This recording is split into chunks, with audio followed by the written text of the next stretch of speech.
ಹಾಲಿಗೆ ಯಾವುದೇ ರೀತಿ ಹಿಪ್ಪು ಹಾಕದೆ ಹೇಗೆ ಕೆನೆಯಿಂದಲೇ ಬೆಣ್ಣೆ ತೆಗೆದು ತುಪ್ಪ ಕಾಯಿಸೋದನ್ನು ಇವತ್ತಿನ ವಿಡಿಯೋದಲ್ಲಿ ತೋರಿಸ್ಕೊಡ್ತಾ ಇದ್ದೀನಿ. ಬನ್ನಿ ನೋಡ್ಕೊಳ್ಳೋಣ. ಅದಕ್ಕೂ ಮುಂಚೆ ಚಾನಲ್ ನೋಡ್ತಾ ಇದ್ದರೆ ಅದಕ್ಕೆ ಸಬ್ಸ್ಕ್ರೈಬ್ ಆಗಿ ಅಂತ ಕೇಳ್ಕೊಂಡ ನಾನಿಲ್ಲಿ ಒಂದು ವಾರದಿಂದ ಕೆನೆ ಕುಡಿಕೊಂಡಿದ್ದೆ. ನನಗೆ 700 800 ಗ್ರಾಮ್ ಅಷ್ಟು ಕೆನೆ ಸಿಕ್ಕಿದೆ. ಇದನ್ನು ನಾನು ಫ್ರೀಸ್ ಮಾಡಿಕೊಂಡಿದ್ದೆ. ನೋಡಿ, ಕೆನೆ ಈಗ ಮಿಕ್ಸಿಗೆ ಹಾಕೊಳ್ತಾ ಇದ್ದೀನಿ. ಜಸ್ಟ್ 2 ಮಿನಿಟ್ಸ್ ಸಾಕು. 2 ಮಿನಿಟ್ಸಲ್ಲೇ ಬೆಣ್ಣೆ ಬಂದ್ಬಿಡುತ್ತೆ. ನಾನಿಲ್ಲಿ ಎಮ್ಮೆ ಹಾಲಿನ ಕೆನೆ ತೊಗೊಂಡಿರೋದ್ರಿಂದ ಫುಲ್ ವೈಟ್ ಕಾಣಿಸ್ತಾ ಇದೆ. ಒಂದು 2 ಸೆಕೆಂಡ್ ಮಿಕ್ಸಿಗೆ ಹಾಕಿದ್ರೆ ಸಾಕು, ತುಂಬ ಗಟ್ಟಿಯಾಗಿ ಬೆಣ್ಣೆ ಸಿಗುತ್ತೆ ನಮಗೆ.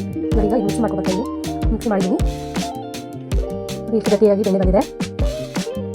ನಾವು ಸೇಮ್ ಮೊಸರಲ್ಲಿ ಹೇಗೆ ಮಾಡ್ತೀರೋ, ಮೊಸರಿಂದ ಕೆನೆ ತೆಗೆದು ಬೆಣ್ಣೆ ಮಾಡಿರೋ ಆ ರೀತಿಯೇ ಇರುತ್ತೆ. ಆಗಿನ ಬಗ್ಗೆ ಯಾವಾಗಲೂ ಇಪ್ಪಾಕೋಕ್ಕಾಗಲ್ಲ ಅನ್ನೋರು ಈ ರೀತಿ ಕೆನೆ ಕುಡಿಕೊಂಡು ಬೆಣ್ಣೆ ಮಾಡಿ ತುಪ್ಪ ಮಾಡ್ಕೋಬೋದು ಮನೆಯಲ್ಲೇ. ನನಗೆ ಈ ತುಪ್ಪನ ಒಂದು ಪಾತ್ರೆಗೆ ದಪ್ಪ ತಳ ಇರುವಂಥ ಪಾತ್ರೆಗೆ ಹಾಕೊಂಡು ಕಾಯ್ದಿಕ್ಕಿರ್ತಾ ಇದ್ದೀನಿ.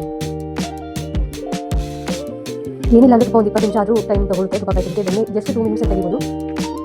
ತುಪ್ಪ ಕಾಯಿಗೆ ಸ್ವಲ್ಪ ಟೈಮ್ ಬೇಕಾಗುತ್ತೆ. ತುಪ್ಪ ಕಾಯ್ತಾ ಇದೆ. ಇದೆಲ್ಲ ಬೆಣ್ಣೆ ಕರಗಿದೆ. ನಾನಿಲ್ಲಿ 2 ಚಕ್ಕೆ, 2 ಲವಂಗ, 2 ಬೆಳ್ಳುಳ್ಳಿ ಹೆಸರು ಮತ್ತು ಒಂದೇ ಒಂದು ಏಲಕ್ಕಿ ತೊಗೊಂಡಿದ್ದೀನಿ. ಇದನ್ನೆಲ್ಲ ತುಪ್ಪ ಕಾಯ್ಬೇಕಾದ್ರೆ ಹಾಕೊಳ್ತಾ ಇದ್ದೀನಿ. ಇದೆಲ್ಲ ಹಾಕೋದ್ರಿಂದ ಫ್ಲೇವರ್ ತುಂಬ ಚೆನ್ನಾಗಿರುತ್ತೆ. ಮತ್ತು ತುಪ್ಪ ಕಾಯಿಸಬೇಕಾದ್ರೆ ಅದೆಲ್ಲ ಕೆಮ್ಮಣ್ಣು ಯೂಸ್ ಮಾಡ್ತಾ ಇದ್ರು ಅಜ್ಜಿನ ಕಾಲದಲ್ಲಿ. ಸ್ವಲ್ಪ ಕೆಮ್ಮಣ್ಣು ಹಾಕಿದ್ರೆ ಏನೋ ಆರೋಗ್ಯ ತುಂಬ ಚೆನ್ನಾಗಿರುತ್ತೆ. ಏನೋ ನೆಟ್ಟಿ ಶೀತ ಎಲ್ಲ ಆಗೋದಿಲ್ಲ ಅನ್ನೋ ಕಾರಣಕ್ಕೆ ಕೆಮ್ಮಣ್ಣು ಯೂಸ್ ಮಾಡ್ತಾ ಇದ್ರು. ಇದು ಬೇಕಿದ್ರೆ ಹಾಕೋಬೋದು, ಬಟ್ ನಾನು ಹಾಕ್ತಾ ಇಲ್ಲ. ಈಗ 70% ಆಗಿದೆ. ನೋಡಿ, ತುಪ್ಪ ಎಲ್ಲ ಮೇಲೆ ಕಾಣಿಸ್ತಾ ಇದೆ. ಸ್ವಲ್ಪ ಆಗಬೇಕಷ್ಟೇ. ಇದಕ್ಕೆ 2 ಎಲೆ ತೊಗೊಂಡಿದ್ದೀನಿ, ವಿಡಿಯೋದೆಲೆ ಮತ್ತು 7 ರಿಂದ 8 ಕರಿಬೇವು ತೊಗೊಂಡಿದ್ದೀನಿ. ಇದನ್ನು ಹಾಕೊಂಡು ಕಾಯಿಸ್ಕೊಳ್ತಾ ಇದ್ದೀನಿ. ಇದು ಹಾಕೋದ್ರಿಂದ ಫ್ಲೇವರು ಅಷ್ಟೇ ಮತ್ತು ಶೀತ ಕೆಮ್ಮು ನೆಗಡಿ ಎಲ್ಲದಕ್ಕೂ ಒಳ್ಳೆಯದು. ಮಜ್ಜಿಗೆನಲ್ಲೂ ಅಡ್ಡಾಕ್ತಾರೆ. ನಾನು ಮಜ್ಜಿಗೆ ಇದ್ದಿಲ್ಲ, ಹಾಗಾಗಿ ಹಾಗೆ ಹಾಕೊಳ್ತಾ ಇದ್ದೀನಿ. ಮಜ್ಜಿಗೆ ಅಥವಾ ಹಾಲಲ್ಲಿ ಬೇಕಾದ್ರೂ ಅದ್ದಿ ಹಾಕೋಬೋದು. ನೋಡಿ, ಎಷ್ಟು ಚೆನ್ನಾಗಿ ಕಾಣಿಸ್ತಾ ಇದೆ. ತುಪ್ಪ ಪ್ಯೂರ್ ವೈಟ್ ಆಗಿದೆ. ಯಾಕಂದರೆ ಇದು ಎಣ್ಣೆ ಹಾಲಿನ ಕೆನೆ ಆಗಿರೋದ್ರಿಂದ ಫುಲ್ ವೈಟ್ ಬರುತ್ತೆ. ಅಕಸ್ಮಾತ್ ನೀವು ಹಸು ಹಾಲಿನ ಕೆನೆ ಏನಾದರೂ ತೊಗೊಂಡು ಇಲ್ಲಿ ತುಪ್ಪ ಮಾಡೋದಿದ್ರೆ ಫುಲ್ ಎಲ್ಲೋ ಕಲರ್ ಬರುತ್ತೆ. ಬಟ್ ಇದು ಎಲ್ಲೋ ಕಲರ್ ಬರೋದಿಲ್ಲ. ಎಣ್ಣೆ ತುಪ್ಪ ಯಾವಾಗ ವೈಟ್ ಕಲರ್ ಇರುತ್ತೆ. ಇಲ್ಲಿ ನೊರೆ ಎಲ್ಲ ಬರ್ತಾ ಇದೆ. ನೊರೆ ಬಂದರೆ ತುಪ್ಪ ಪರ್ಫೆಕ್ಟಾಗಿ ಆಗಿದೆ ಅಂತ ಇಲ್ಲಿ ಆಫ್ ಮಾಡ್ಕೊಳ್ಬೇಕಾಗುತ್ತೆ.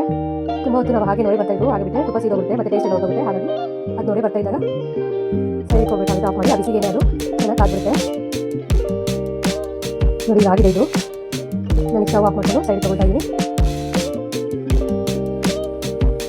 ಇದನ್ನು ಆರಿಸ್ಕೊಂಡು ತೋರಿಸಿದ್ದೀನಿ. ನೋಡಿ, ಆದಮೇಲೆ ಇಷ್ಟು ತುಪ್ಪ ಆಗಿದೆ. ಫಿಲ್ಟರ್ ಮಾಡಿಕೊಂಡು ಸ್ಟೋರ್ ಮಾಡ್ಕೊಳ್ತಾ ಇದ್ದೀನಿ. ನನಗೆ ಒಂದು 430 ಗ್ರಾಮ್ ತುಪ್ಪ ಸಿಕ್ತು. ನೋಡಿ, ಇಷ್ಟು ತುಪ್ಪ ಆಗಿದೆ.